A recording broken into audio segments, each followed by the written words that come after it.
السلام علیکم ورحمۃ اللہ وبرکاتہ۔ اعوذ باللہ من الشیطان الرجیم، بسم اللہ الرحمن الرحیم۔ قل انما حرم ربی الفواحش ما ظہر منها وما بطن والاثم والبغی بغیر الحق وان تشرکوا باللہ ما لم ينزل به سلطانا وان تقولوا علی اللہ ما لا تعلمون۔ وَلِكُلِّ أُمَّةٍ أَجَلٌ فَإِذَا جَاءَ أَجَلُهُمْ لَا يَسْتَأْخِرُونَ سَاعَةً وَلَا يَسْتَقْدِمُونَ۔ اے محمد صلی اللہ علیہ وسلم، آپ کہہ دیجئے کہ میرے رب نے جن باتوں کو حرام قرار دیا ہے وہ یہ ہیں: الفواحش ما ظہر منها وما بطن، بے حیائی کی باتیں، چاہے وہ کھلم کھلا ہو یا پوشیدہ ہو۔ والاسم، گناہ کے کام۔ والبغی بغیر الحق، ناحق ظلم و زیادتی۔ وان تشرکوا باللہ ما لم ينزل به سلطانا، اور یہ کہ تم اللہ تبارک و تعالیٰ کے ساتھ کسی کو شریک ٹھہراؤ جس کی اللہ تبارک و تعالیٰ نے کوئی سند، کوئی دلیل نازل نہیں فرمائی۔ وان تقولوا علی اللہ ما لا تعلمون، اور یہ کہ تم اللہ تبارک و تعالیٰ پر وہ بات بولو جس کا تم کو علم نہیں ہے۔ وَلِكُلِّ أُمَّةٍ أَجَلٌ، ہر امت کے لیے، ہر گروہ کے لیے ایک وقت مقرر ہے۔ فَإِذَا جَاءَ أَجَلُهُمْ، جب ان کے اجل کا وقت آ جاتا ہے، لَا يَسْتَأْخِرُونَ سَاعَةً وَلَا يَسْتَقْدِمُونَ، تو کسی طرح کی تقدیم اور تاخیر نہیں ہوتی ہے۔ محترم سامعین اکرام، سورۃ الاعراف سورہ نمبر 7 اور اسی سورت سے ابھی آپ کے سامنے آیت نمبر 33-34 یعنی 33 اور 34 یہ دو آیات تلاوت کی گئی، اور دونوں آیتوں کا ترجمہ آپ کی خدمت میں پیش کیا گیا۔ پہلی جو آیت کریمہ ہے اس میں اللہ تبارک و تعالیٰ نے حرام باتوں کی، حرام کاموں کی کچھ تفصیل بیان فرمائی ہے۔ اللہ تبارک و تعالیٰ نے فرمایا کہ قل، اے محمد صلی اللہ علیہ وسلم، آپ لوگوں کے سامنے اعلان کر دیجئے، اپنے رب کے پیغام کو لوگوں کے سامنے بیان کر دیجئے، انما حرم ربی، بے شک میرے پروردگار نے، میرے رب نے جن چیزوں کو حرام قرار دیا ہے، جن باتوں کو حرام قرار دیا ہے وہ یہ ہیں، جس میں پہلے نمبر پر اللہ تبارک و تعالیٰ نے فرمایا الفواحش ما ظہر منها وما بطن، بے حیائی کے کام، بے حیائی کے بات، چاہے وہ بے حیائی کے کام یا بے حیائی کی باتیں، چاہے وہ کھلم کھلا ہو یا پوشیدہ ہو، اللہ تبارک و تعالیٰ نے اس کو حرام قرار دیا ہے۔ سامعین کرام، مفسرین نے یہاں پر بیان کیا ہے کہ بعض لوگوں کا یہ کہنا ہے کہ بے حیائی کی باتیں، چاہے وہ کھلم کھلا ہو یا پوشیدہ ہو، اس سے مراد اگر کوئی آدمی طوائف کے کوٹھے پر جاتا ہے اور جا کر کے وہاں پہ بدکاری کرتا ہے کھلم کھلا، تو اس کو کہتے ہیں کھلم کھلا بے حیائی۔ اور اگر کوئی آدمی کسی معشوقہ سے، کسی گرل فرینڈ سے تعلق قائم کر کے اس سے خاص تعلق قائم کرتا ہے، اس کو کہتے ہیں پوشیدہ بے حیائی کی باتیں۔ لیکن یہ بات اور یہ تفسیر کمپلیٹلی صحیح نہیں ہے، بلکہ صحیح بات یہ ہے کہ ہر وہ کام جس کے اندر کھلم کھلا بے حیائی ہو وہ کھلم کھلا بے حیائی ہے، اور ہر وہ کام جو بے حیائی اور برائی کی باتیں ہوں جس کو چھپ کر کے انجام دیا جائے وہ بے حیائی کی باتیں ہیں جو پوشیدہ ہیں، اور دونوں ہی حرام ہیں۔ فار ایگزامپل، فلمیں، ڈرامے جو تھیٹروں کے اندر، سنیما ہالوں کے اندر یا ٹی ویوں کے اندر دیکھے جاتے ہیں، یا ڈرامے جس کو ٹی وی اور موبائل وغیرہ کے اندر دیکھے جاتے ہیں، یہ کھلم کھلا بے حیائی ہے۔ اسی طرح سے پیپرز، میگزین کے کور پیج پہ یا کسی بھی پیج پہ جو بے حیائی والی تصویریں ہوتی ہیں یہ بھی کھلم کھلا بے حیائی ہے، کھلم کھلا بے حیائی ہے۔ اسی طرح سے ایک عورت اگر بے پردہ ہوتی ہے، چاہے وہ اپنے محلے کے اندر ہو یا شہروں کے سڑکوں پہ ہو یا بازاروں میں ہو، اگر کوئی عورت بے پردہ ہے یہ کھلم کھلا بے حیائی ہے۔ اسی طرح سے کسی عورت کا بے باکانہ طور پر کسی مرد سے سانٹھ گانٹھ کرنا، اس سے ملنا جلنا، اس سے راز و نیاز کی باتیں کرنا، یہ بالکل کھلم کھلا بے حیائی ہے۔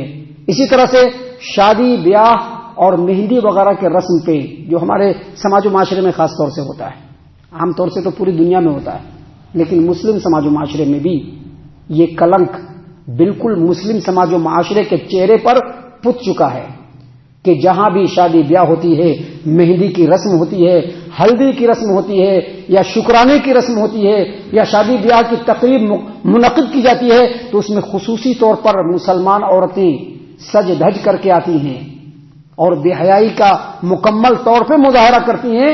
یہ بھی بے حیائی کی کھلم کھلا باتیں ہیں. اب انہی باتوں کو اگر چھپ کر کے کیا جائے، چھپ کر کے کرتے ہیں نا، غلط چیزوں کو موبائلوں میں دیکھتے ہیں.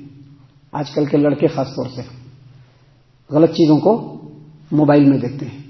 خاص طور سے بولنے کا یہ مطلب نہیں کہ بڑے لوگ نہیں دیکھتے ہیں، بڑے لوگ بھی دیکھتے ہیں، لیکن آج کل کے لڑکے خاص طور سے ان چیزوں کی طرف زیادہ راغب ہیں. تو یہ چھپ کر کے بے حیائی کے کام کرنا ہوا، یا کوئی بھی گناہ کا کام، بے حیائی کا کام چھپ کر کے کرنا، یہ پوشیدہ طور پر بے حیائی کی بات کرنا ہے.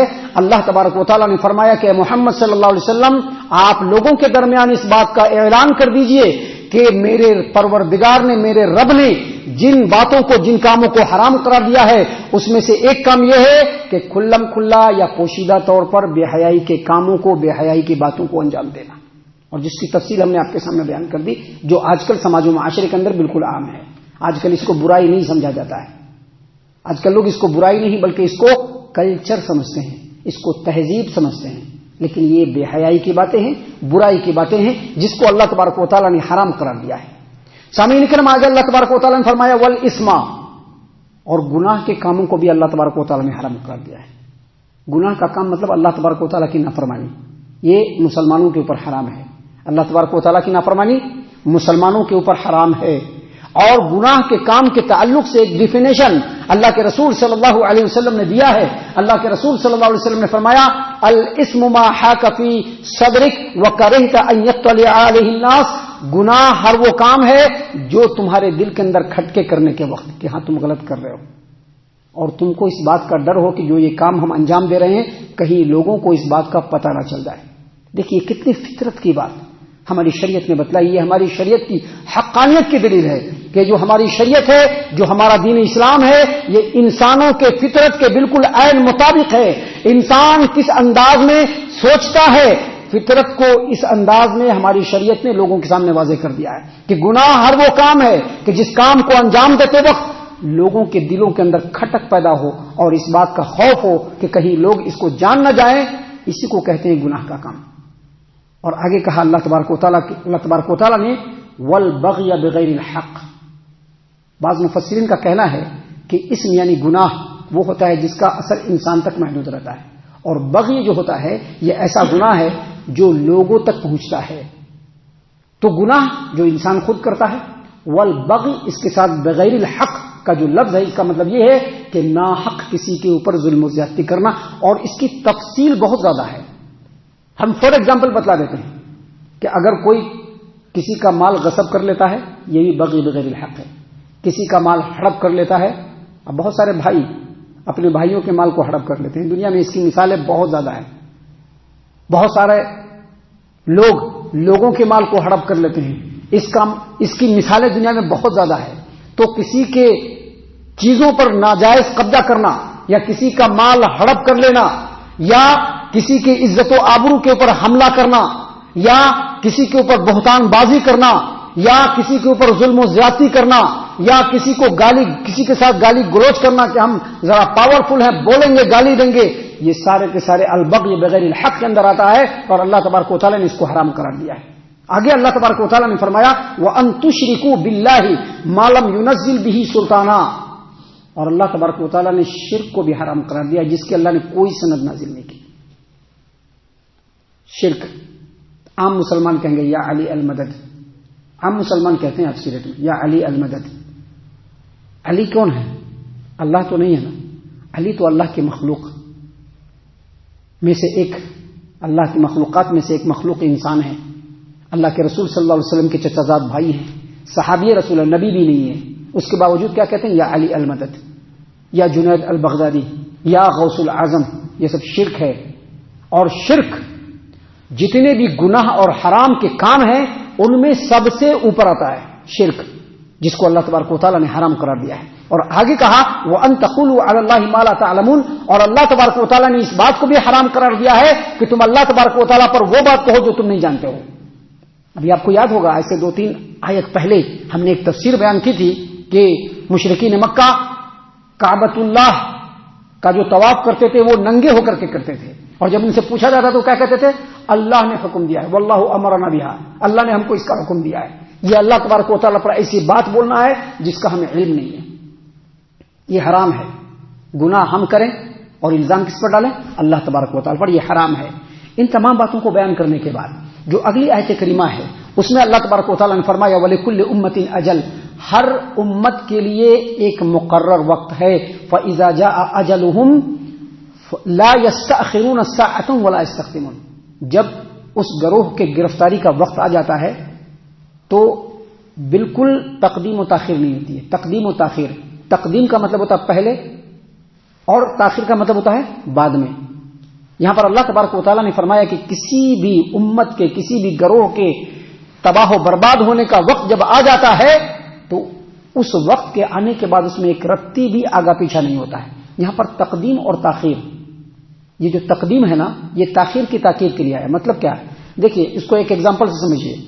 ایک آدمی کسٹمر ہے، کسی کے دکان پر جاتا ہے اور کسی چیز کا ریٹ معلوم کرتا ہے۔ ریٹ کو معلوم کرنے کے بعد کتنا ریٹ ہے دکاندار نے ریٹ بتا دیا تو کیا کہتا ہے؟ اس میں کچھ کمی بیشی ہو سکتی ہے، بولتا ہے نا کمی بیشی ہو سکتی ہے۔ تو دکاندار کیا کہتا ہے؟ نہیں، میں نے پہلے ہی ریٹ ٹھیک ٹھاک بتایا تھا، اب اس میں کمی بیشی نہیں ہو سکتی ہے۔ یہاں پر کمی بیشی چاہے وہ کسٹمر بولا ہے یا دکاندار بولا ہے، اس کا مطلب کیا ہوتا ہے کہ کوئی کمی نہیں ہو سکتی ہے، کیونکہ کسی بھی ریٹ کو بتانے کے بعد اب ریٹ زیادہ تو نہیں کر سکتا ہے نا، تو اس کا مطلب کمی۔ یہاں پر بھی وہی مطلب ہے کہ تقدیم اور تاخیر کا یہ مطلب نہیں کہ آگا پیچھا، کیونکہ جب کسی چیز کا وقت آ جائے گا تو اس سے پہلے وہ نہیں آئے گا، لیکن جب کسی چیز کا وقت آ جائے گا تو اس میں ایک رتی بھی تاخیر نہیں ہوگی۔ اس کا مطلب یہ ہے کہ کسی بھی امت یا کسی بھی گروہ کے تباہی اور بربادی کا اور اس کے اوپر عذاب آنے کا وقت ہو جاتا ہے تو اس میں قطعاً تاخیر نہیں ہوتی ہے، آنے کے بعد فوراً عذاب آ جائے گا اور وہ قوم ہلاک و برباد ہو جائے گی۔ سامعین کرام، کسی بھی قوم کے تباہی اور بربادی کا وقت کب آتا ہے؟ یہ مدت سے ریلیٹڈ نہیں ہے، بلکہ اللہ تبارک و تعالیٰ کے قانون کے مطابق جب کسی قوم کے اندر گناہ پر گناہ ہونے لگتے ہیں اور گناہوں کا ڈول بھر جاتا ہے تو اس قوم کے اوپر عذاب کا وقت آ جاتا ہے۔ گویا عذاب کا جو وقت ہے وہ مدت اور عرصے سے نہیں بلکہ گناہوں کی رفتار سے۔ اللہ تبارک و تعالیٰ اس آیت کریمہ کے ذریعے سے مسلمانوں کو یہ سمجھانا اللہ تبارک و تعالیٰ سمجھا رہے ہیں کہ گناہوں سے بچو، کیونکہ جب گناہ زیادہ ہو جائیں گے تو تمہارے اوپر عذاب کا وقت بالکل مقرر ہو جائے گا۔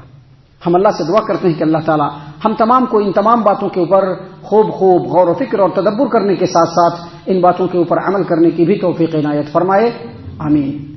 اللہ تعالیٰ ہم تمام کو صحیح معنوں میں پکا سچا مومن مسلمان بنائے، اللہ اور اس کے رسول صلی اللہ علیہ وسلم کی اطاعت و فرما برداری کرنے والا بنائے، صحابہ کرام رضی اللہ عنہم کے طریقے پر چلنے والا بنائے، جنت الفردوس میں جگہ عطا فرمائے۔ اے اللہ ہم تمام کو جہنم سے پناہ دے، اے رب العالمین ہم تمام کو جہنم سے پناہ دے، اے مالک الملک ہم تمام کو جہنم سے پناہ دے، آمین یا رب العالمین، وما علینا الا البلاغ المبین۔ تبارك الذي نزل الفرقان على عبده ليكون للعالمين نذيرا